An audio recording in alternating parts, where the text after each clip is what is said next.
There's something wrong with the photo application. Occasionally, the service simply fails to produce the smaller preview image. This used to seldom occur, but in recent weeks the frequency appears to be increasing and it's becoming a problem recognized by users. The issue appears to be random. What's happening, and how can you change the design to fix this problem? So here we are. With our photo scenario, we have intermittent outages. So occasionally the service is failing to produce the required results. It appears to be random. Yeah, that's exactly what real life is like. You just really never know why it's not happening consistently. So here's the details that we've gathered. The thumbnail service is growing in popularity and number of users. However, there are increasing reports that sometimes the service fails to produce a thumbnail image, and the issue appears to be random.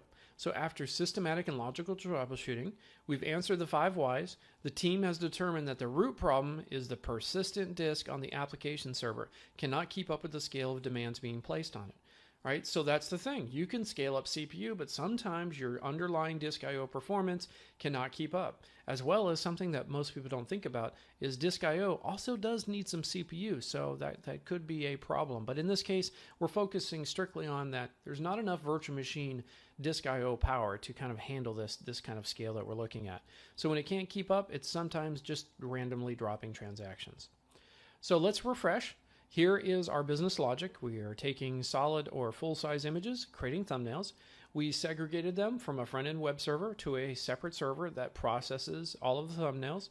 This combines both the storage processing, the thumbnail conversion, and additional thumbnail storage processing before serving it back up to the web server.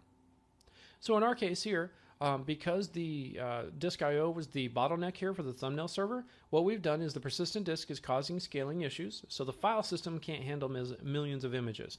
Oh, okay, so in this case it wasn't disk I/O, it was the file system is just not able to effectively handle that many files simultaneously, and that is another limitation, an operating system file system, right, because of that indexing that has to go on. So what are the characteristics that we get? Well, we decided to go with a Google Cloud Storage. Now, we probably didn't specify this as much as we should have. This data storage is GCS.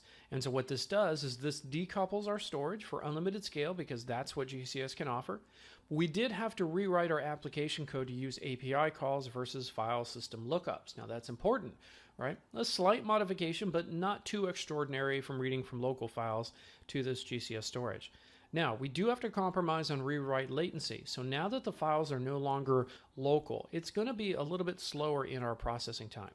So how does this affect our business logic? Well, the business logic is the same, but notice now we've color-coded where the logic is going to entail. The image storage will start on the data storage service. The thumbnail server will pick up images from the GCS, then it will output them back to GCS before the web servers pick those up and serve those to the user. So we're now up to about 1 million images per day, and that was kind of a bit much for our local file system. So now we're going to introduce some new service level objectives. In this case here, we want to reduce the error rate. So we want to keep the failures to produce a thumbnail down below less than 1/10 of 1%. So that's about 100 errors per million images. Now, how are we going to measure this? Well, our service level indicators are going to look at the logs, and we are going to identify if there's any logs that fail to, if they indicate any type of errors. So this means that our error budget is going to be 3,000 errors per month. Now, one of the things that our SREs do is they are allocated an error budget. As long as they stay within that budget, then they can work on future things. But if they're unable to remain within their error budget during the month, then they will have to focus on automation and tools and whatever it takes to ensure that they can meet that error budget month after month before they can work on new things or just simply take a break, right? Because that's really the goal. You don't want your SREs working full time. Really, they should only be working about half the time, and if they are, it should be either responding to requests or developing for future uses. I mean, take the job of a firefighter. They're always on call, always on edge, but they're not physically working all the time. And if you did that, then they wouldn't be able to offer that same kind of response.